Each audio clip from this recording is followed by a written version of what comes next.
ಭಾವೈಕ್ಯತೆಗೆ ಮತ್ತೊಂದು ಹೆಸರೇ ಇಳಕಲ್. ಮತ್ತೊಮ್ಮೆ ಸಾಬೀತುಪಡಿಸಿಕೊಂಡ ಆದಿಬಸವನಗರದ ಜನ.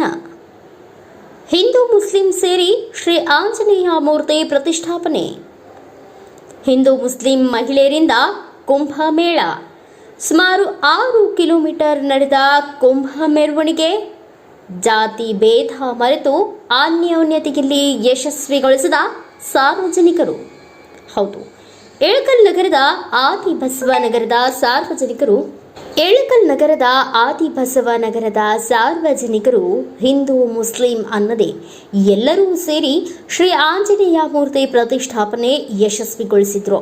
ಇಂದು ಬೆಳಗ್ಗೆ ಬಸವೇಶ್ವರ ಸರ್ಕಲ್ದಿಂದ ಆದಿಬಸವನಗರದ ಪ್ರತಿಷ್ಠಾಪನಾ ಸ್ಥಳದವರೆಗೂ ಕುಂಭಮೇಳ ಆಯೋಜನೆ ಮಾಡಲಾಗಿತ್ತು. ಸುಮಾರು 6 ಕಿಲೋಮೀಟರ್ ಕುಂಭ ಮೆರವಣಿಗೆ ಹಿಂದೂ ಮುಸ್ಲಿಂ ಮಹಿಳೆಯರ ಸಹಯೋಗದಲ್ಲಿ ಜರುಗಿತು. ಕುಂಭ ಮೇಳಕ್ಕೆ ಶಾಸಕ ವಿಜಯಾನಂದ ಕಾಶಪ್ಪನವರ್ ಚಾಲನೆ ನೀಡಿದರು. ನಂತರ ಮುಖ್ಯ ರಸ್ತೆಯಲ್ಲಿ ಮೆರವಣಿಗೆ ಮೂಲಕ ನಗರದ ಆದಿಬಸವ ನಗರದಲ್ಲಿ ಶ್ರೀ ಆಂಜನೇಯ ಮೂರ್ತಿ ಪ್ರತಿಷ್ಠಾಪನೆ ಮಾಡಿದರು. ಪೂಜೆ ಮತ್ತು ಕಾರ್ಯಕ್ರಮಗಳಲ್ಲಿ ಮುಸ್ಲಿಂ ಮತ್ತು ಹಿಂದೂ ಬಾಂಧವರು ಜಾತಿ ಭೇದ ಮರೆತು ಸಂತೋಷದಿಂದ ಯಶಸ್ವಿಗೊಳಿಸಿದರು. ಶ್ರೀ ಆಂಜನೇಯ ಮೂರ್ತಿ ಪ್ರತಿಷ್ಠಾಪನೆಗೆ ಹುನಗುಂದ ಮತಕ್ಷೇತ್ರದ ಶಾಸಕ ವಿಜಯಾನಂದ ಕಾಶಪ್ಪನವರ್ ತನು ಮನ ಧನದೊಂದಿಗೆ ಸಹಾಯ ಮಾಡಿ ಎಲ್ಲರೂ ಜಾತಿ ಭೇದ ಮರೆತು ಕಾರ್ಯಕ್ರಮ ಯಶಸ್ವಿಗೊಳಿಸಿದ್ದಕ್ಕೆ ಹರ್ಷ ವ್ಯಕ್ತಪಡಿಸಿದರು. ಇದೇ ರೀತಿಯಲ್ಲಿ ಎಲ್ಲರೂ ಅಣ್ಣ ತಮ್ಮಂದಿರಾಗಿ ಜೀವನ ನಡೆಸಲು ಮನವಿ ಮಾಡಿದರು. ಕಾರ್ಯಕ್ರಮದಲ್ಲಿ ಹುನಗುಂದ ಮತಕ್ಷೇತ್ರದ ಶಾಸಕ ವಿಜಯಾನಂದ ಕಾಶಪ್ಪನವರ್ ಅವರಿಗೆ ಮತ್ತು ನಗರಸಭೆಯ ಅಧ್ಯಕ್ಷೆ ಸುಧಾರಾಣಿ ಸಂಗಮ್ ಪಂಚ ಯೋಜನೆ ಅಧ್ಯಕ್ಷ ಮಹಾಂತೇಶ್ ಹನುಮನಾಳ್, ನಗರಸಭೆ ಸದಸ್ಯರಾದ ಮೌಲೇಶ್ ಬಂಡಿವಡ್ಡರ್, ಹನುಮಂತ ತುಂಬರ್, ಪಂಚ ಯೋಜನೆ ಸದಸ್ಯೆ ಸಂಗೀತಾ ಮಡಿವಾಳರ್, ನಜ್ಮಾ ಮೂಗನೂರು, ಶಮ್ಮಾ ಚಳಗಿ ಹಾಗೂ ಮುಸ್ಲಿಂ ಸಮಾಜದವರಿಗೆ ಹಾಗೂ ಪ್ರಮುಖರಿಗೆ ಸತ್ಕರಿಸಿದರು.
ಮುಖಾಂತರ ಸನ್ಮಾನ್ಯ ಜನಪ್ರಿಯ ಶಾಸಕರಾಗಿರ್ತಕ್ಕಂತಹ ಡಾಕ್ಟರ್ ವಿಜಯಾನಂದ ಉದ್ಘಾಟನೆಯನ್ನ ನೆರವೇರಿಸ್ತಾ ಇದ್ದಾರೆ.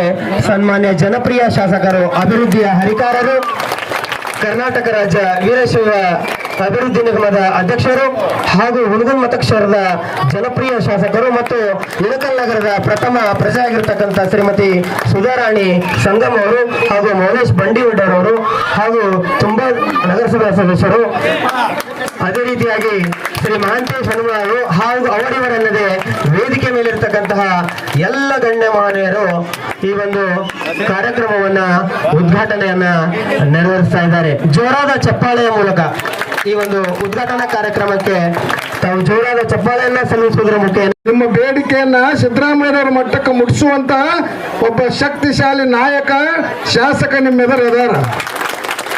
ಅದಕ್ಕೆ ಅಂಜಾಕ್ ಹೋಗ್ಬೇಡ್ರಿ ಅಂತ ಹೇಳುದು. 1% ಕೇಳಾಕತ್ತೀರಿ, 1%ಗೆ ನೀವು ಅರ್ಹರದೀರಿ. ಮೀಸಲಾತಿಯಿಂದ ಸದ್ಯಕ್ಕೆ ಸ್ವಲ್ಪ ದಿವಸ, ಈ ಅಜ್ಞಾತವಾಸ ಬಹಳ ದಿವಸದ್ದಲ್ಲ. ನಿಜವಾಗಿಯೂ ನಾನು ಈ ಆಂಜನೇಯನ ಒಂದು ನೆಲದ ಮೇಲೆ ನಿಂತು ಹೇಳ್ತೀನಿ, ಸಿದ್ದರಾಮಯ್ಯನವರ ಅಧಿಕಾರ ಅವಧಿಯಲ್ಲಿನೇ ನಿಮಗೆ ನ್ಯಾಯ ಖಂಡಿತ ಸಿಗುತ್ತೆ. ಅದಕ್ಕೆ ನನಗಿಲ್ಲಿ ಕೇಳಿದೆ ನಾನು ಮೌಲ ಬಂಡಿವಡ್ರಿಗೆ, ಇಲ್ಲಿ ಯಾರ್ಯಾರು ಅದಾರ ಅಂತ. ಈ ಓಣ್ಯಾಗ ಯಾರ್ಯಾರು ಅದಾರ ಅಂತ ಕೇಳಿದಾಗ ಎಲ್ಲ ನಮ್ಮವ್ರ ಇದ್ರಿ, ಅಂಬೇಡ್ಕರ್ನ ಕುಲಸ್ಥರ ಅದಿರಿ ಇಲ್ಲಿ ಎಲ್ಲ. ಅದು ಭಾಳ ಖುಷಿ ಆಯ್ತು ನನಗೆ. ಯಾಕೆ ನಾನು ಖುಷಿ ಆಗುತ್ತಂದ್ರೆ ಇದ್ದವರು ಗುಡಿ ಕಟ್ಟುದು ದೊಡ್ಡದಲ್ಲ, ಉಳ್ಳವರು ಶಿವಾಲಯ ಮಾಡೇ ಮಾಡ್ತಾರ. ಅವ್ರು ಬಡವರಾದವ್ರ ದೇವಸ್ಥಾನ ಕಟ್ಟುದು ದೊಡ್ಡದೈತಿ.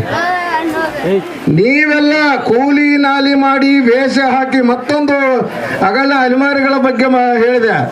ಇನ್ನು ಇಡೀ ಊರನ್ನೆಲ್ಲ ಅಡ್ಡಾಡಿ ಜ್ಯೋತಿಷ್ಯ ಹೇಳೋರು ಕೂಡ ಇಲ್ಲೇ ಅದಿರಿ, ಭವಿಷ್ಯ ಹೇಳೋರು ಕೂಡ ಇಲ್ಲದ್ರಿ.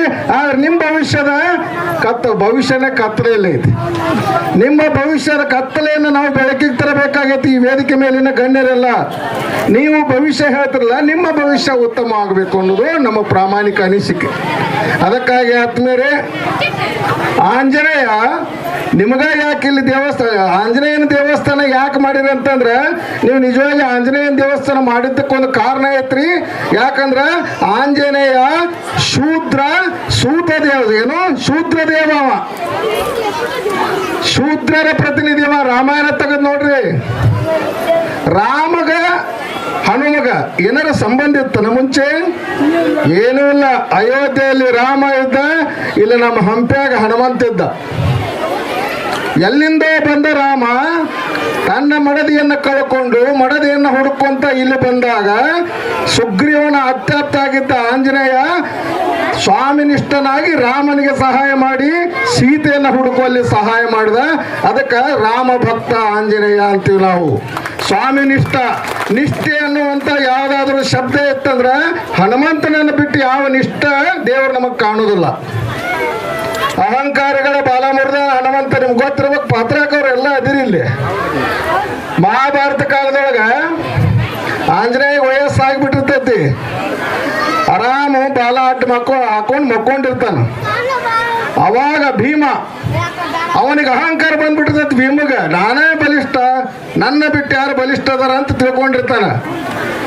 ಒಂದ್ಸಾರಿ ಭೀಮರ ಮಿಸ್ಸಸ್ ಯಾರು ದ್ರೌಪದಿ ಯಾವ ಹೂವು ಶಮಂತಕ, ಏನೋ ಇದು ಯಾವುದೋ ಹೂವು ಅಲ್ಲ, ಮನಿ ಅದು ಶಮಂತಕ ಮನಿ, ಅದು ದೇವ ಪುಷ್ಪ. ಅದು ಆ ಪುಷ್ಪವನ್ನು ತಂದು ಕೊಡು ಅಂದಾಗ ಆ ಪುಷ್ಪ ತರಕ ಭೀಮ ಹೋಗ್ತಿರ್ತಾನ. ದಾರ್ಯಾಘಾಟ ಹನುಮಪ್ಪ ಮಕ್ಕೊಂಡಿರ್ತಾನ ಬಾಲ ಉದ್ದಕ ಮಾಡ್ಕೊಂಡು. ಅವಾಗ ಭೀಮ, ಯಾಕಂದ್ರೆ ಒಬ್ರು ದಾಟಿ ಹೋಗ್ಬಾರ್ದಲ್ಲ, ಭೀಮ ಅಂತಾನ, ಏ ಕೋತಿ ಬಾಲ ತೆಗಿಯೋದನ್ನ, ನಾ ದಾಟಿ ಆ ಕಡೆ ಹೋಗ್ಬೇಕು ಅಂತ. ನನಗೆ ವಯಸ್ಸಾಗೈತಪ್ಪ, ಬಾಲಾನು ಎತ್ತಿಡಕ್ ನನಗೆ ಶಕ್ತಿ ಇಲ್ಲ, ನೀನು ಸ್ವಲ್ಪ ಎತ್ತಿಟ್ಟು ಹೋಗು ಅಂತಾನ. ಅಯ್ಯೋ ಇದೇನೊಂದು ಮುದಿ ಕೋತಿ, ನಾನು ಬಲಭೀಮ, ಏನು ಬಾಲ ಎತ್ತಿ ಹೋಗ್ಬೇಕಪ್ಪ ಅಂತ ಹೇಳಿ ಒಂದು ಕಟ್ಟಿಗೆ ತಗೊಂಡು ಹಿಂಗೆ ತಿಳಕ್ ಹೋಗ್ಕಣ. ಬಾಲಕ್ಕ ಅಳೆಗಾಡೋದಿಲ್ಲ, ಎಡಗೈಲೆ ಎತ್ತನ ಅಳೆಗಾಡೋದಿಲ್ಲ.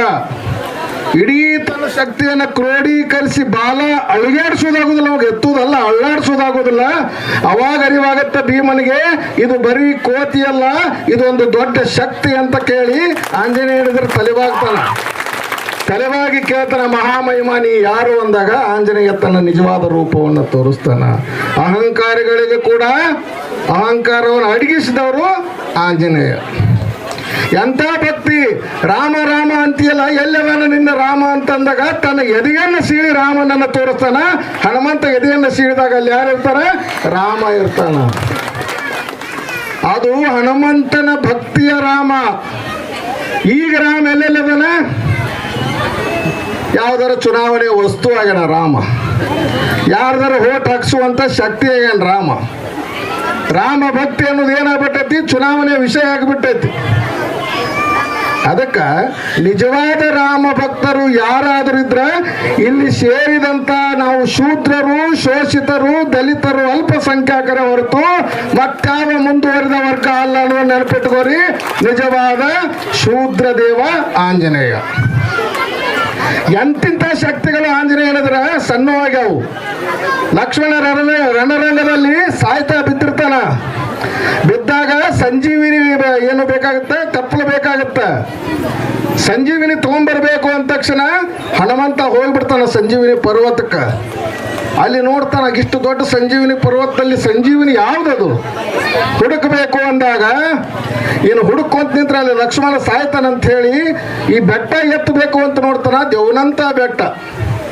ನನಗಾಗುವುದಿಲ್ಲ ಅಂತ ಮನಸ್ಸು ಮಾಡಿ ಹನುಮಂತ ಅಂಜಿದಾಗ ಸುಗ್ರೀವ ಯಾರು ಜಾಂಬವಂತ ಹೇಳ್ತಾನ, ಹನುಮ ನೀ ಏನಂತ ತಿಳ್ಕೊಂಡು ನೀನು ನೀ ಮನಸ್ಸು ಕೊಟ್ಟು ನಿನ್ನ ಪ್ರಾರ್ಥನೆಯನ್ನು ಮಾಡು, ನಿನ್ನೆದ್ರ ಬೆಟ್ಟ ಕೂಡ ಸಣ್ಣದಾಗತ್ತಂದಾಗ ರಾಮನ ಭಕ್ತ ಹನುಮ ರಾಮನನ್ನ ಪ್ರಾರ್ಥನೆ ಮಾಡ್ತಾನ, ಆಂಜನೇಯ ಎತ್ತರಾಗ್ತಾನ, ಆ ಸಂಜೀವಿನಿ ಬೆಟ್ಟ ಪುಟ್ಟದಾಗತ್ತೆ.